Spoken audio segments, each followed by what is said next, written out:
الحمد لله نحمده ونستعينه ونستغفره ونؤمن به ونتوكل عليه ونعوذ بالله من شرور أنفسنا ومن سيئات أعمالنا من يهد الله فلا مضل له ومن يضلله فلا هادي له ونشهد أن لا إله إلا الله وحده لا شريك له ونشهد أن سيدنا ومولانا محمدًا عبده ورسوله أرسله بالحق بشيرًا ونذيرًا وداعيًا إلى الله بإذنه وسراجًا منيرًا أما بعد فأعوذ بالله من الشيطان الرجيم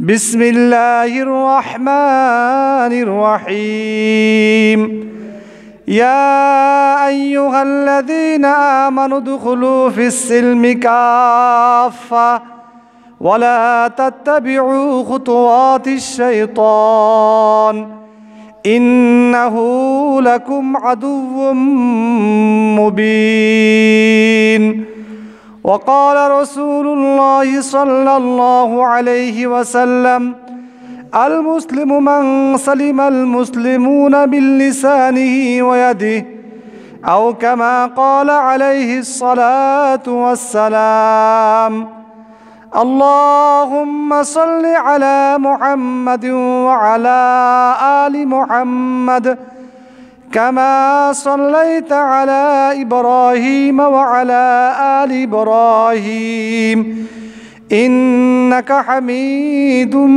مجيد اللهم بارك على محمد وعلى آل محمد كما باركت على إبراهيم وعلى آل إبراهيم إنك حميد مجيد আল্লাহ তাআলা অসংখ্য অগণিত শুকরিয়া যে আল্লাহ তাআলা আমাদেরকে আজকে পবিত্র জুমার দিন জুমার নামাজ আদায় করার জন্য আল্লাহ তাআলা আমাদেরকে মসজিদে সমবেত করেছেন। এজন্য আমরা অন্তঃস্থল থেকে শুকরিয়া জ্ঞাপন করি আলহামদুলিল্লাহ। আমি আপনাদের সামনে আজকে আলোচনা করব জীবনের সর্বক্ষেত্রে ইসলামের অনুসরণ করা, এই বিষয়ে আলোচনা করব। আল্লাহ তাআলা মানব জাতিকে পৃথিবীতে সৃষ্টি করার পরে আল্লাহ তাআলা মানব জাতিকে হেদায়েতের পথ দেখানোর জন্য যুগে যুগে নবীদেরকে পাঠিয়েছেন এবং নবীদের সাথে আল্লাহ তাআলা কিতাবও পাঠিয়েছেন। তো আল্লাহ তাআলা যত নবী রাসূলদেরকে পৃথিবীতে পাঠিয়েছেন সমস্ত নবী রাসূলদের মধ্যে শ্রেষ্ঠ নবী সর্বশেষ নবী হযরত মুহাম্মদ মুস্তাফা সাল্লাল্লাহু আলাইহি ওয়াসাল্লাম। এবং পৃথিবীতে যত কিতাব পাঠিয়েছেন সমস্ত কিতাবের মধ্যে শ্রেষ্ঠ কিতাব এবং সর্বশেষ কিতাব আল কোরআনুল কারীম আল্লাহ তাআলা পাঠিয়েছেন। তো আল্লাহ তাআলা মানব জাতির প্রত্যেকটা সেক্টরে তার ব্যক্তিগত জীবন, তার পারিবারিক জীবন, তার সামাজিক জীবন, তার রাষ্ট্রীয় জীবন, তার আন্তর্জাতিক জীবন, সর্বক্ষেত্রে সে কিভাবে চলবে, তার জীবনকে সে কীভাবে পরিচালনা করবে তার গাইডলাইন হিসেবে আল্লাহ তার রাসূলকে পাঠিয়েছেন এবং কিতাবকে পাঠিয়েছেন। তো আজকে দেখা যায় আমরা মুসলমান দাবি করি, কিন্তু মুসলমান কি জিনিস, ইসলাম কি জিনিস, আজকে আমরা ইসলামের কিছু অংশ মানি আর কিছু অংশ মানি না, বেশিরভাগ আমরা মানি না, কিন্তু আমরা মুসলমান দাবি করে থাকি। অথচ যত বিধর্মী আছে তারা চেষ্টা করে তাদের মতবাদকে তারা পালন করার জন্য, কিন্তু আমরা আজকে মুসলমান হওয়ার পরেও ইসলাম যে একটা শান্তির ধর্ম, ইসলাম যে প্রকৃত ধর্ম, মানব জীবনের ব্যক্তিগত জীবন, পারিবারিক জীবন, সামাজিক জীবন, রাষ্ট্রীয় জীবন, আন্তর্জাতিক জীবন, সর্বক্ষেত্রে ইসলামের যে বিধিবিধান আছে ওই বিধিবিধান জানার জন্য আমরা চেষ্টা করি না এবং মানার জন্য আমরা চেষ্টা করি না।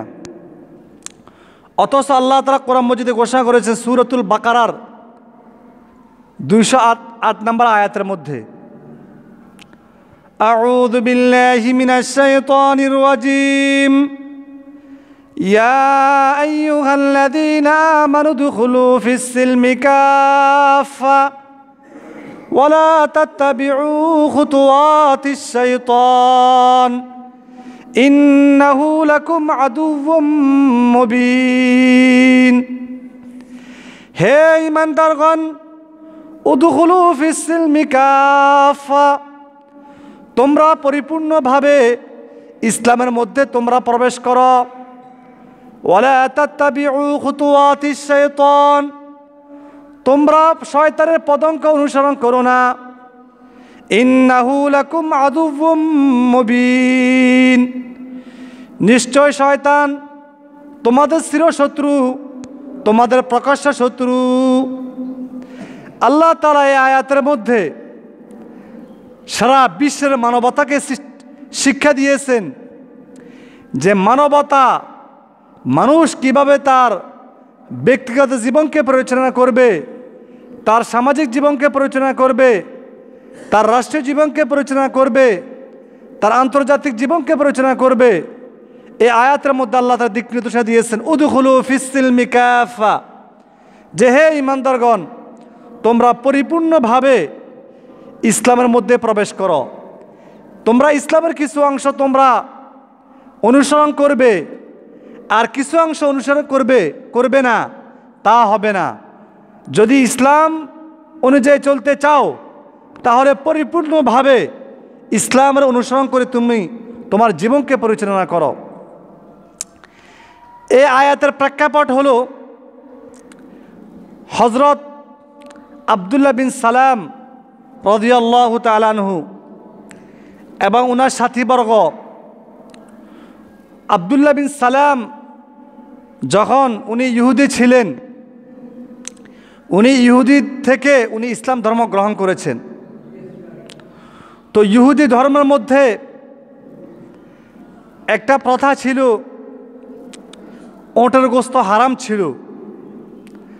আর ইহুদিরা তারা সপ্তাহের মধ্যে শনিবারকে তারা মর্যাদা দিয়ে থাকে। তো যখন আব্দুল্লাহ বিন সালাম রাদিয়াল্লাহু তাআলা যখন ইসলাম ধর্ম গ্রহণ করলেন, তখন উনি চিন্তা করলেন যে আমি তো ইসলাম ধর্ম গ্রহণ করলাম, ইসলামের মধ্যে ওটের গোশত তো খাওয়া বৈধ, কিন্তু ইহুদি ধর্মের মধ্যে ওটের গোশত খাওয়া হারাম। তো ইসলাম ধর্মের মধ্যে যেহেতু ওটের গোশত খাওয়া বৈধ আর ইসলামের মধ্যে ওটের গোশত খাওয়া জরুরি তো বলে নাই, খাওয়া বৈধ বলছে, যে খেলেও খাওয়া যাবে, না খেলেও কোনো সমস্যা নেই। তাহলে আমি যেহেতু ইহুদি ধর্মের মধ্যে ওটের গোশত খাওয়া হারাম, এই জন্য আমি ওটের গোশত খাবো না। তাহলে ইসলাম ধর্ম ঠিক রইল আর ইহুদি ধর্মের সাথে একটু সাদৃশ্য রইল। যেহেতু ইসলাম ধর্মের মধ্যে ওটের গোশত খাওয়া জরুরি মনে করে নাই, বলছে খেতে পারবে, কোনো সমস্যা নেই, না খেলেও কোনো অসুবিধা নেই, জরুরি বলে নাই। এজন্য আমি যদি ওটের গোশত না খাই, তো যেহেতু ইহুদিরা ওটের গোশত খায় না, তাদের জন্য হারাম, তাহলে ইহুদির সাথে একটু সাদৃশ্য হলো আমার, আমি বেশি নৈকট্য অর্জন করতে পারবো।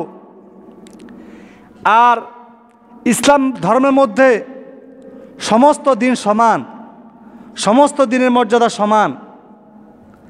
তো যেহেতু খ্রিস্টান ধর্মের মধ্যে খ্রিস্টানরা তারা ইহুদি ধর্মের মধ্যে ইহুদিরা তারা শনিবারকে মর্যাদা দিয়ে থাকে, তো এই জন্য আমি শনিবারকে মর্যাদা দিব।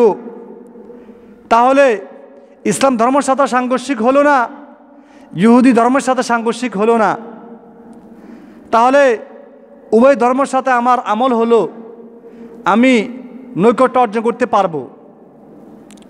তখন আল্লাহ তাআলা রসুলকে সম্বোধন করে সূরাতুল বাকারার 208 নম্বর আয়াত আল্লাহ তাআলা নাজিল করেছেন, ইয়া আইয়ুহাল্লাযীনা আমানু দুখুলু ফিস-সিলমি কাফা, হে ঈমানদারগণ, তোমরা ইসলামের মধ্যে পরিপূর্ণভাবে প্রবেশ করো। ইসলামের কিছু অংশ তোমরা অনুসরণ করবে আর কিছু অংশ তোমরা বাদ দিবে, তা হবে না। তাহলে বোঝা যায় যে ইসলাম ধর্ম অনুসরণ করতে হলে আমাদেরকে পরিপূর্ণভাবে নিজেদের ব্যক্তিগত জীবনও পরিপূর্ণভাবে ইসলামকে অনুসরণ করতে হবে, নিজেদের পারিবারিক জীবনও ইসলামকে অনুসরণ করতে হবে, নিজেদের সামাজিক জীবনও পরিপূর্ণভাবে ইসলামকে অনুসরণ করতে হবে, নিজেদের রাষ্ট্রীয় জীবনে ইসলামকে পরিপূর্ণভাবে অনুসরণ করতে হবে, নিজেদের আন্তর্জাতিক জীবনেও ইসলামকে পরিপূর্ণভাবে অনুসরণ করতে হবে। তাহলে সে প্রকৃত মুসলমান হবে, তাহলে সে পরিপূর্ণভাবে ইসলামের মধ্যে প্রবেশ করতে পারবে। সাধারণ ওটের গোশত, উনি তো এটাকে অবৈধ বলে নাই, এটাকে বৈধ মনে করেছেন, কিন্তু যেহেতু ইহুদিরা খায় না এই জন্য উনি এটাকে খান নাই। আর ইহুদিরা শনিবারকে তারা মর্যাদা দিয়ে থাকে, এই জন্য উনি শনিবারকে, যেহেতু ইসলামের মধ্যে কোনো দিনের মধ্যে কোনো সমস্যা নেই, সব দিন সমান, এই জন্য উনি শনিবারকে মর্যাদা দিয়েছেন। এই পরিপ্রেক্ষিতে আল্লাহ তাআলা আয়াত নাজিল করেছেন, ধমক দিয়েছেন যে তোমরা ইসলামের মধ্যে প্রবেশ করতে হলে পরিপূর্ণভাবে প্রবেশ করো। ইসলামের কিছু অংশ তুমি অনুসরণ করবে আর কিছু অংশ অনুসরণ করবে না, তাহলে তুমি প্রকৃত মুসলমান হতে পারবে না। কিন্তু আজকে দেখেন, আজকে আমাদের কি অবস্থা। আজকে আমরা এমন অবস্থা হয়েছে যে আজকে আমরা বলে থাকি বাক স্বাধীনতার অধিকার রয়েছে আমাদের, অথচ ইসলামের মধ্যে বাক স্বাধীনতা বলতে কি বোঝায়? আমাদের পুরা দেহের মধ্যে 4টি শক্তি আছে। একটাকে বলা হয় বাক স্বাধীনতা, আরেকটাকে বলা হয় শ্রবণ শক্তি, আরেকটাকে বলা হয় দৃষ্টিশক্তি, আরেকটাকে বলা হয় চিন্তা শক্তি। এই 4টি শক্তি সব সময় মানুষের কাছে কাজ করে থাকে, মানুষের সাথে কাজ করে থাকে। মানুষ যখন সেই দৈনন্দিন চলাফেরা করবে তখন এই 4টি শক্তি তার সাথে কাজ করে থাকে।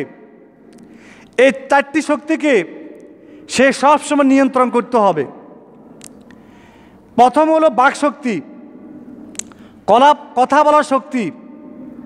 এই জন্য আল্লাহ তাআলা কোরআন মজিদে সূরাতুর রহমানের মধ্যে ঘোষণা করেছেন, আর রহমান আল্লামাল কুরআন খলাকাল ইনসান আল্লামাহুল বায়ান। পরম করুণাময় দয়ালু আল্লামাল কুরআন, কোরআনকে শিক্ষা দিয়েছেন। খলাকাল ইনসান, মানুষ সৃষ্টি করেছেন। আল্লামাহুল বায়ান, মানুষকে বয়ান শিক্ষা দিয়েছেন। তাহলে বয়ান যেটা, এটাকে বলা বাক শক্তি, কথা বলার শক্তি। ইসলামের মধ্যে যে বাক স্বাধীনতা, বাক শক্তি যেটা, কথা বলার শক্তি, এইটা বলগাহীনভাবে, লাগামহীনভাবে বলা যাবে না। আজকে আমাদের সমাজের মধ্যে তথাকথিত বুদ্ধিজীবী যারা আছে, রাষ্ট্রের মধ্যে তথাকথিত বুদ্ধিজীবী যারা আছে, তারা আজকে বাক স্বাধীনতার দোহাই দিয়ে থাকে।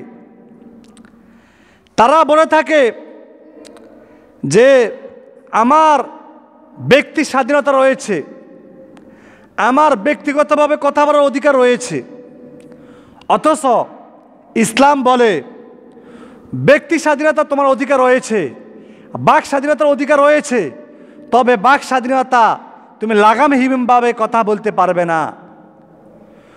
তোমার মুখে যা আসে তা বলতে পারবে না।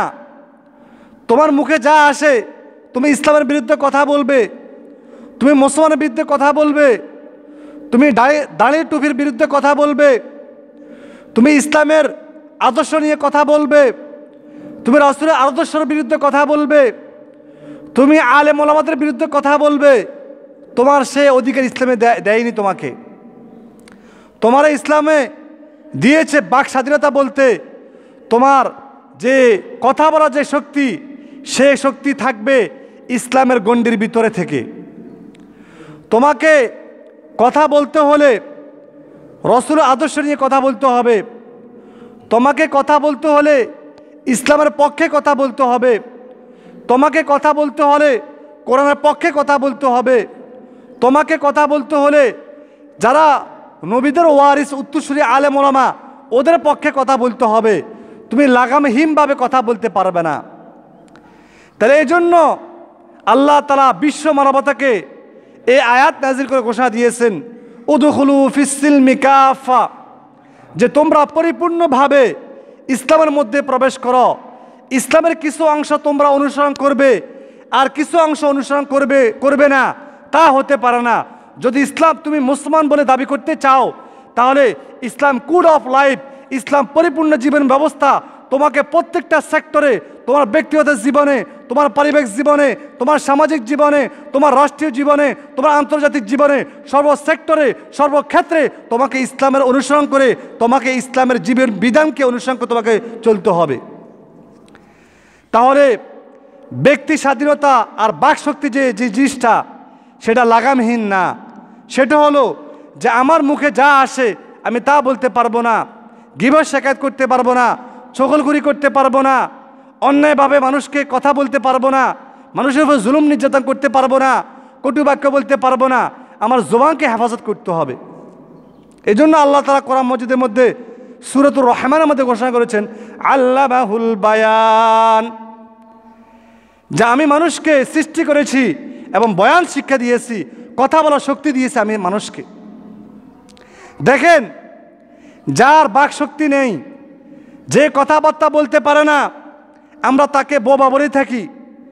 এটা কত বড় নেয়ামত, কথা বলার অধিকার। আল্লাহ তাআলা বলতেছেন, আমি তোমাদেরকে বয়ান শিক্ষা দিয়েছি, কথা বলার শক্তি দিয়েছি আমি তোমাদেরকে।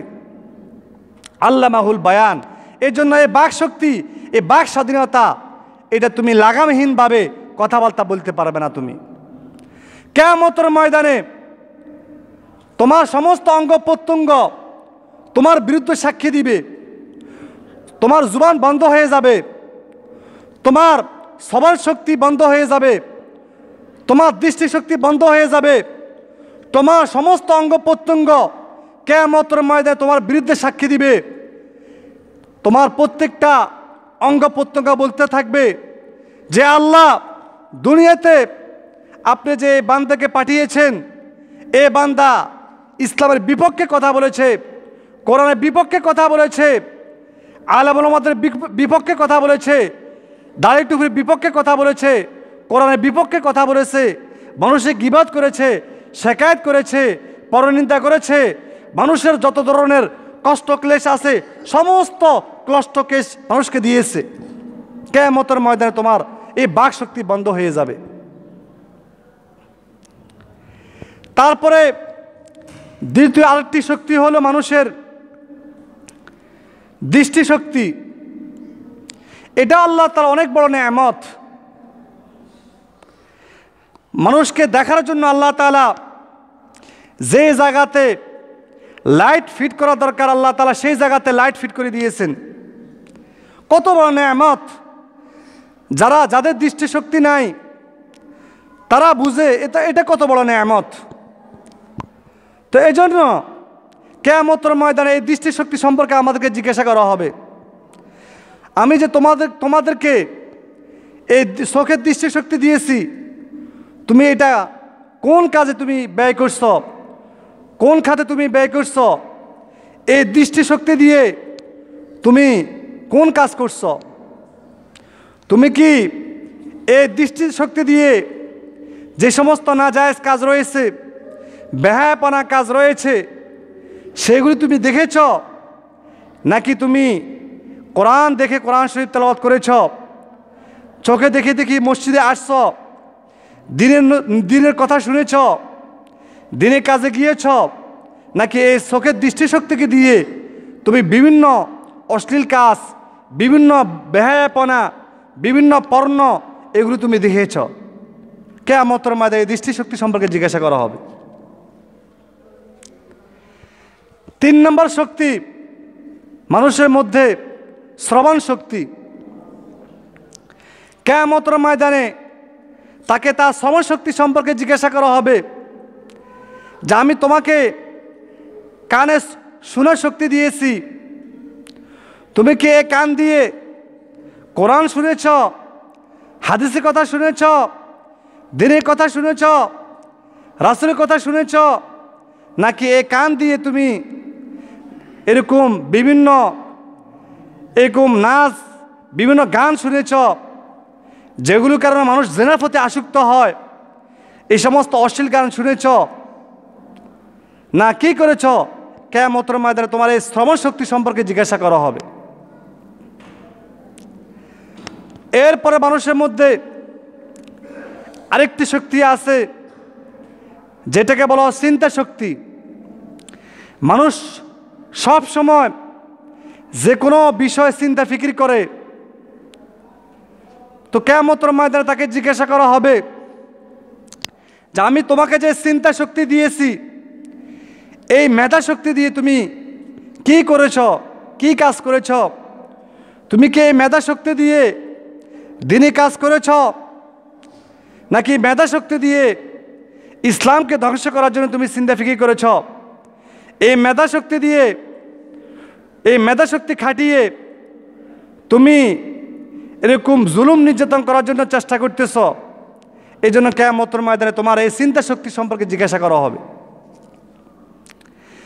এই জন্য আল্লাহ তাআলা কোরআন মজিদের মধ্যে মানুষকে 4টি দায়িত্ব দিয়েছেন চিন্তা ফিকির করার ব্যাপারে।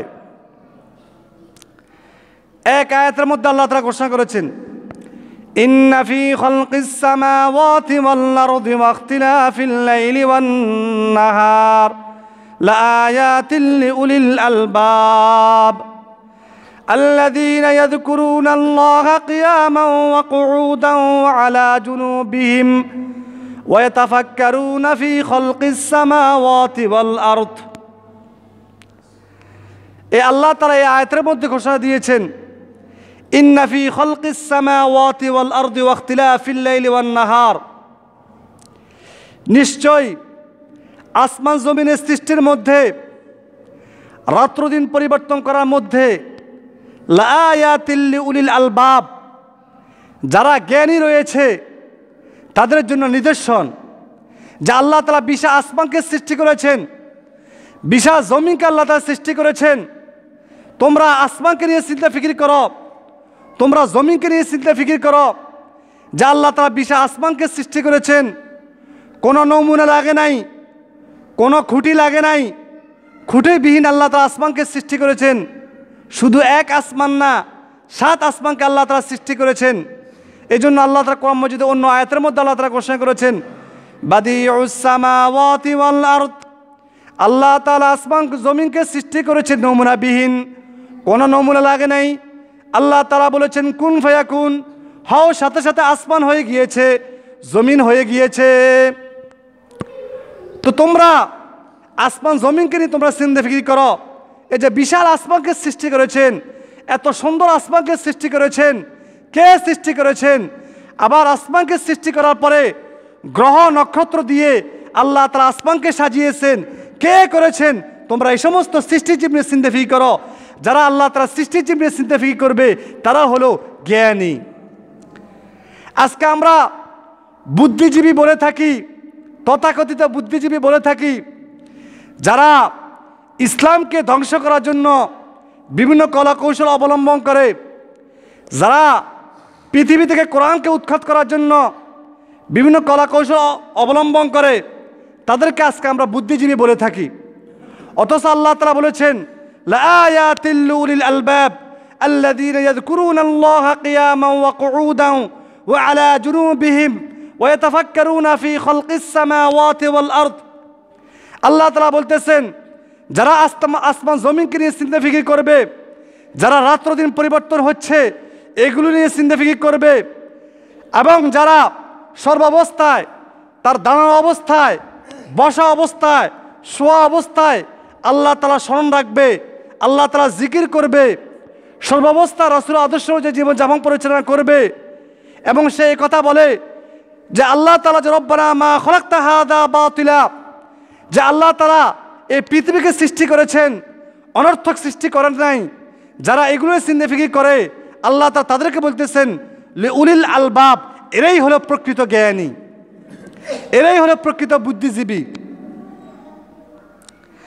আল্লাহ তাআলা কোরআন মাজিদে সূরাতুন নাবার মধ্যে আল্লাহ তাআলা ঘোষণা করেছেন যে আল্লাহ তাআলা সৃষ্টিজীব নিয়ে চিন্তা ফিকির করার জন্য আম্মা ইয়াতাসাআলুন আনিন নাবাইল আযীমিল্লাযী হুম ফীহি মুখতালিফুন কাল্লা সায়ালামুন সুম্মা কাল্লা সায়ালামুন আলাম নাজআলিল আরদা মিহাদা ওয়াল জিবালা আওতাদা ওয়া খালাকনাকুম আজওয়াজা وجعلنا نومكم سباتا وجعلنا الليل لباسا وجعلنا النهار معاشا وبنينا فوقكم سبعا شدادا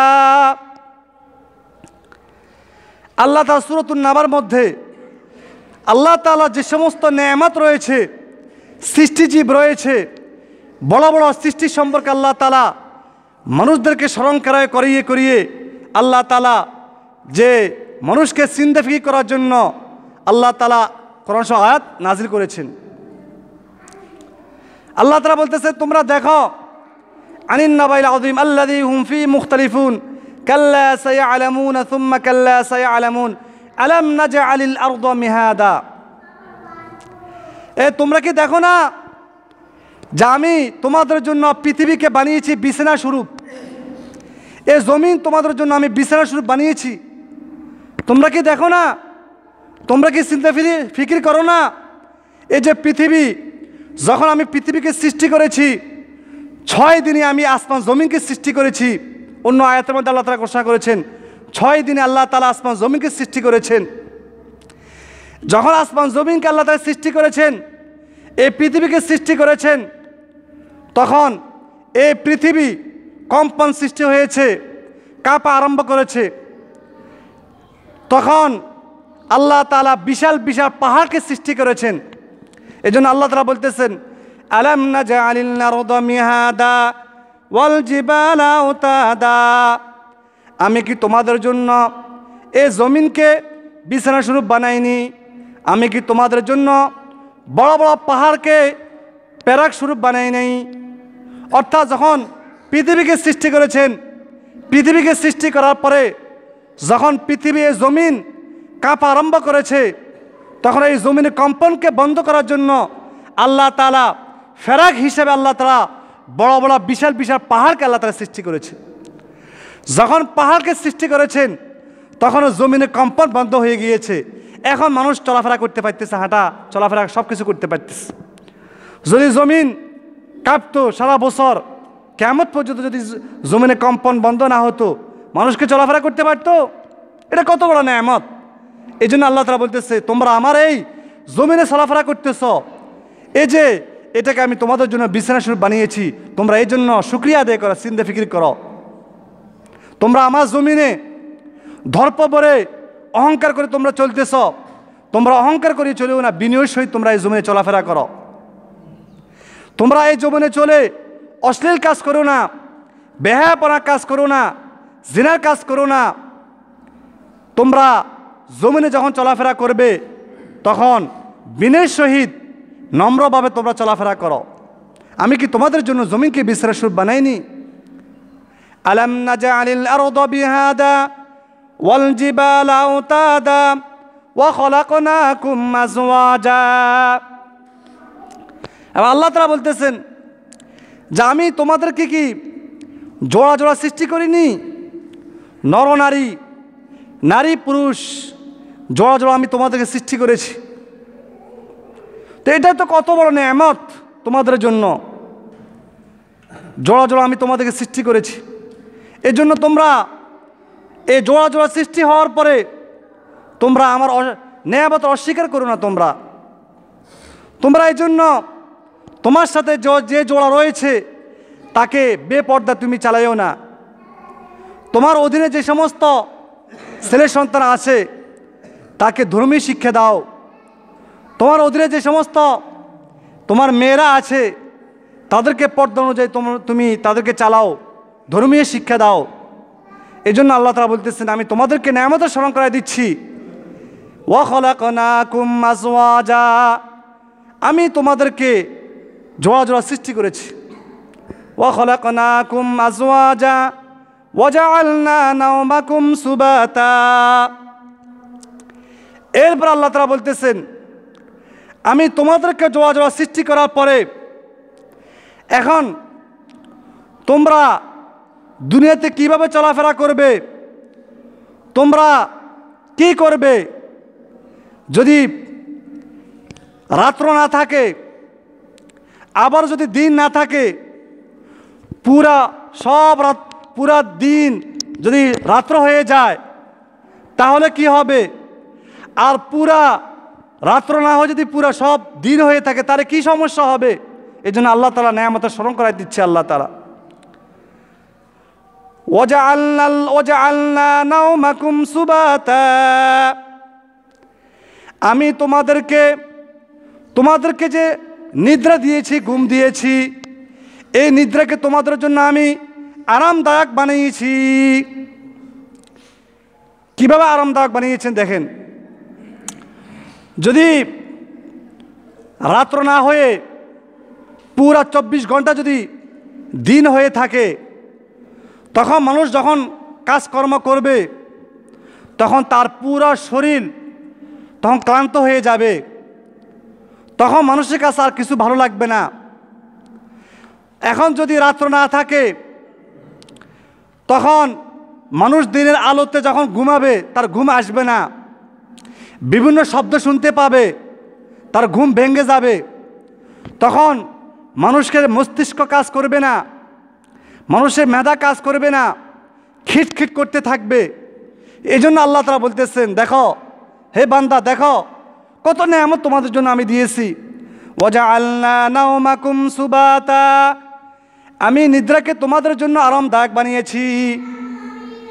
এজন্য ওয়াজআলনাল লাইলা লিবাসা, এখন তোমরা যে পুরা দিন তোমাদের কাজকর্ম করবে, তোমাদের জীবিকা উপার্জন করার জন্য তোমরা ঘর থেকে বাসা বাড়ি থেকে বের হয়ে